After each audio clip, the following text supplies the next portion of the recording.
ಒಂದು GST ಅಂತ ಹೇಳಿದ್ರೆ ಕಾಮನ್ ಮ್ಯಾನ್ಗೆ ಹೇಗೆ ಕಾಸ್ಟ್ ಎಷ್ಟು ಅವರಿಗೆ ಅದರದ್ದು ಭಾರ ಬೀಳುತ್ತೆ ಅನ್ನೋದನ್ನ ಗೌರ್ಮೆಂಟ್ ಅನಾಲಿಸಿಸ್ ಮಾಡುತ್ತೆ. 12%, 18% ಅಂತೆಲ್ಲ 5% ಇದು ಹೇಗೆ ನಡೆಯುತ್ತೆ ಅನ್ನೋದು ಗೌರ್ಮೆಂಟ್ಗೂ ಗೊತ್ತಿರಲ್ಲ. ಗೌರ್ಮೆಂಟ್ಗೆ ಟ್ಯಾಕ್ಸ್ ರಿಡ್ಯೂಸ್ ಮಾಡಿರೋದ್ರಿಂದ ರೆವಿನ್ಯೂ ಕಲೆಕ್ಷನ್ ಜಾಸ್ತಿ ಆಗುತ್ತೆ, ಕನ್ಸಂಪ್ಷನ್ ಜಾಸ್ತಿ ಆಗುತ್ತೆ. ನಾವು ಯಾವಾಗಲೂ ಟ್ಯಾಕ್ಸ್ ನ ಯಾವಾಗಲೂ ನಾವು ಬರ್ಡನ್ ತಿಳ್ಕೊತೀವಿ, ಆ ಥರ ಅಲ್ಲ. ಒಂಥರ ಮೆಂಬರ್ಶಿಪ್ ಫೀ ಇದೆ. ಗೌರ್ಮೆಂಟ್ ಬೊಕ್ಕಸಕ್ಕೆ ಹೋಗೋದು ಇಂಡೈರೆಕ್ಟ್ ಆಗಿ, ಸೊ ಅದ್ರ ಇಂಡೈರೆಕ್ಟ್ ಆಗಿ ಬಜೆಟ್ ಬರ್ತಾ ಇದೆ. ಬಜೆಟ್ ಅಂದ್ರೆ ಇಡೀ ದೇಶಕ್ಕೆ ಏನೋ ಸಿಗುತ್ತೆ ಅನ್ನೋಂಥ ಒಂದು ಕನಸಿರುತ್ತೆ, ಆಸೆ ಇರುತ್ತೆ. ಅದರಲ್ಲೂ 3ನೇ ಟರ್ಮ್ ಅಲ್ಲಿ ಮೋದಿ ಸರ್ಕಾರ ಇದೆ ಅಂದಾಗ ದೇಶದ ಎಕಾನಮಿ 3rd ಲಾರ್ಜೆಸ್ಟ್ ಆಗುತ್ತೆ ಅನ್ನೋ ಕನ್ಸಿಟ್ಕೊಂಡು 5 ಟ್ರಿಲಿಯನ್ ಎಕಾನಮಿ ಆಗ್ಬೇಕು ಅನ್ನೋದೆಲ್ಲ ಇಟ್ಕೊಂಡು ದೇಶ ಈ ಬಜೆಟ್ ಅಲ್ಲಿ ನಿರ್ಮಲಾ ಸೀತಾರಾಮನ್ ಏನ್ ಕೊಡ್ತಾರೆ, ಮೋದಿ ಏನ್ ಕೊಡ್ತಾರೆ ಅಂತ ಯೋಚನೆ ಮಾಡ್ತಾ ಇದ್ರೆ, ನಮ್ಮದೇ ಕರ್ನಾಟಕದಿಂದ ರಾಜ್ಯಸಭೆಗೆ ಹೋದಂತ ನಿರ್ಮಲಾ ಸೀತಾರಾಮನ್ ಕರ್ನಾಟಕಕ್ಕೆ ಏನಾದ್ರು ಕೊಡ್ತಾರ ಅನ್ನೋದಿದೆ. ಹಾಗಾಗಿ ಇವತ್ತು ನಮ್ಮ ಜೊತೆ ಎಕನಾಮಿಸ್ಟ್ ಇದ್ದಾರೆ, ದೀಪಕ್ ಅವರು. ಅವ್ರನ್ನ ಮಾತಾಡ್ಸೋಣ. ಏನು ಈ ಎಕಾನಮಿ ಅಂದ್ರೆ ಏನು, ಬಜೆಟ್ ಅಂದ್ರೆ ಏನು, ಜನರಿಗೆ ಇದೊಂಥರ ಕಬ್ಬಿಣದ ಕಡಲೆ, ಒಂಥರ ಮ್ಯಾಥ್ಸ್ ಇದ್ದಂಗೆ, ನಾವು ತಲೆ ಕೆಡ್ಸ್ಕೊಳ್ಳೋದು ಕಡಿಮೆ. ಅದಕ್ಕೆ ಅವ್ರನ್ನ ಕೇಳಿದ್ರೆ ಒಂದು ಸ್ವಲ್ಪ ಸರಳ ಆಗ್ಬೋದು ಅಂತ.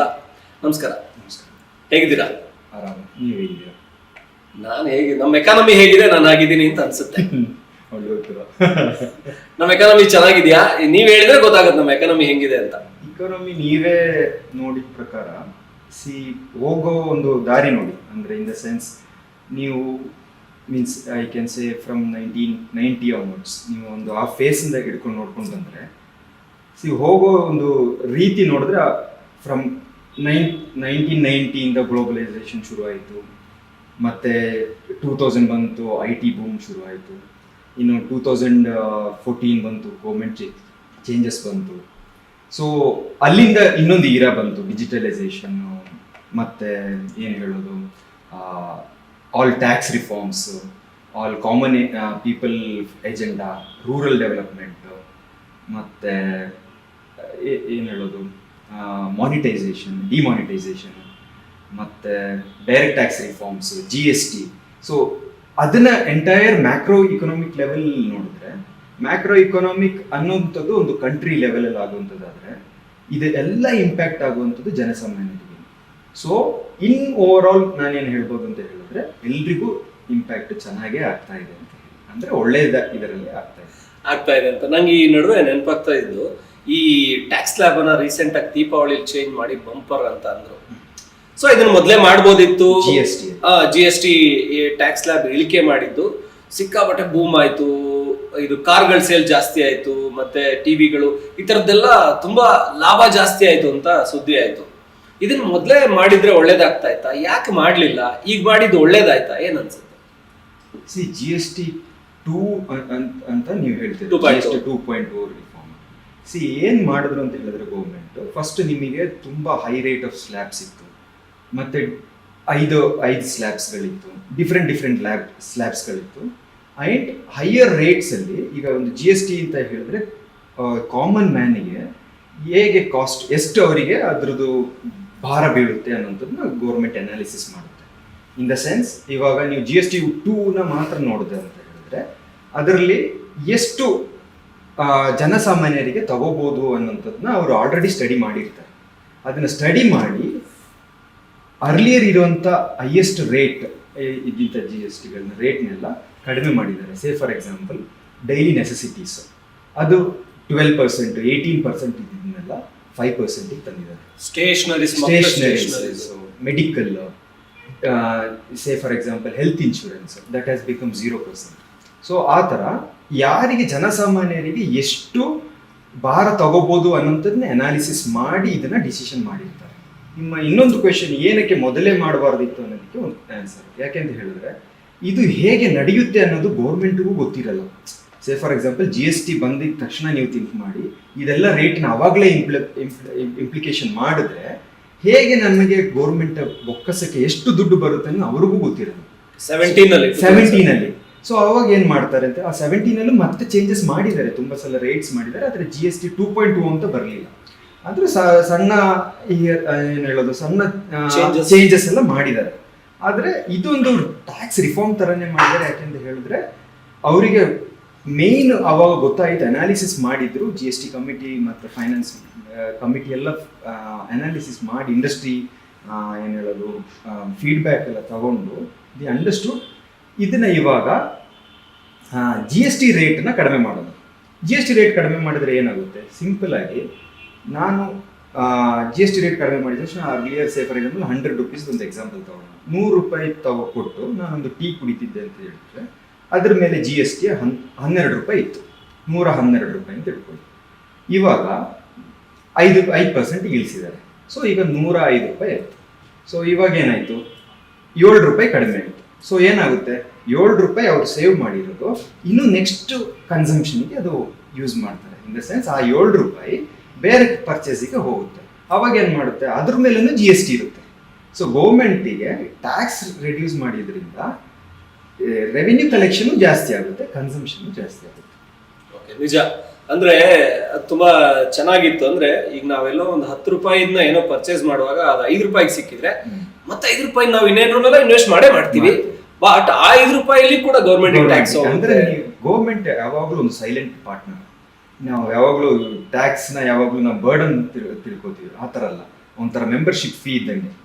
ನೀವು ಯಾವಾಗಲೂ ಹೋದ್ರೂ ಎಲ್ಲೂ ಹೋದ್ರೂ ಈಗ ಸೇ ಫಾರ್ ಎಕ್ಸಾಂಪಲ್ ನೀವು ಒಂದು ಸಿನಿಮಾಗೆ ಹೋಗ್ತೀರಾ, ಸಿನಿಮಾಗೆ ಹೋದಾಗ 100 ರೂಪಾಯಿ ಟಿಕೆಟ್ ಅಂತ ಇಟ್ಕೊಳ್ಳಿ, 100 ರೂಪಾಯಿ ಕೊಟ್ಟು 118 ರೂಪಾಯಿ ಜಿ ಎಸ್ ಟಿ, 18 ರೂಪಾಯಿ ಜಿ ಎಸ್ ಟಿ, 118 ರೂಪಾಯಿ ಕೊಡ್ತೀರಾ. 18 ರೂಪಾಯಿಗೆ ಗೌರ್ಮೆಂಟ್ ಕೂತು ಮೂವಿ ನೋಡ್ತಾ ಇದ್ದಾರೆ ಅಂತ ಅರ್ಥ. 100 ರೂಪಾಯಿದು ನೀವು ನೋಡ್ತಿದ್ದೀರಾ, 18 ರೂಪಾಯಿದು ಗೌರ್ಮೆಂಟ್ ನೋಡ್ತಾ ಇದೆ.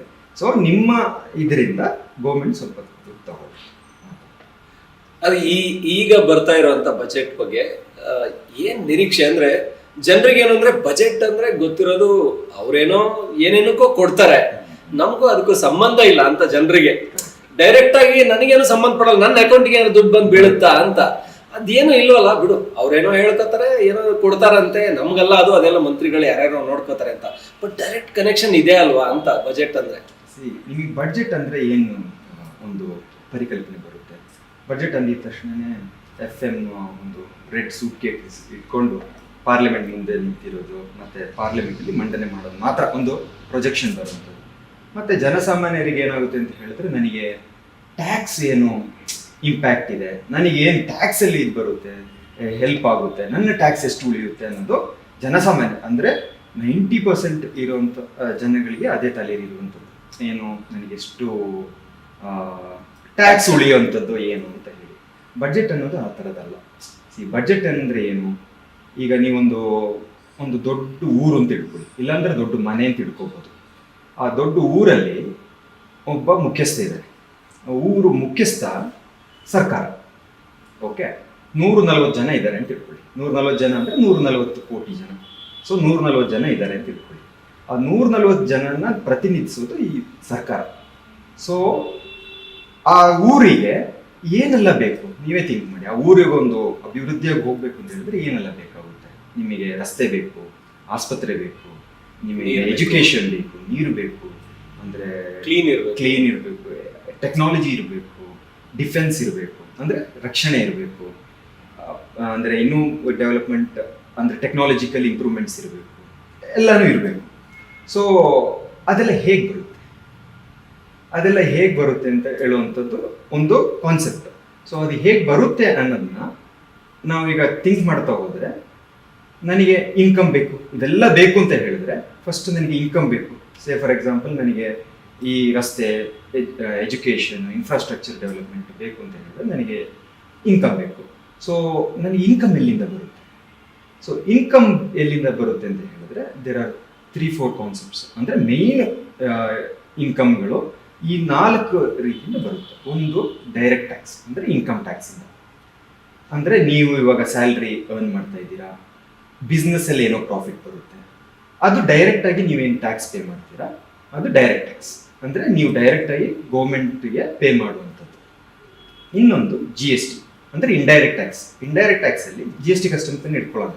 GST ಇಂಡೈರೆಕ್ಟ್ ಟ್ಯಾಕ್ಸಲ್ಲಿ GST ಮತ್ತು ಕಸ್ಟಮ್ಸ್ ಇರುತ್ತೆ ಮೇಜರ್ ಆಗಿ. ಸೊ ಅದು ಹೇಗೆ GST ಇಂಡೈರೆಕ್ಟ್ ಟ್ಯಾಕ್ಸ್ ಆಗುತ್ತೆ ಅಂತ ಹೇಳಿದ್ರೆ, ನೀವಿವಾಗ ಒಂದು ಟೀ ಕುಡಿಯೋಕೆ ಹೋಗ್ತೀರಾ, ಅದೇ ಎಕ್ಸಾಂಪಲ್ ತಗೊಳ್ಳೋಣ.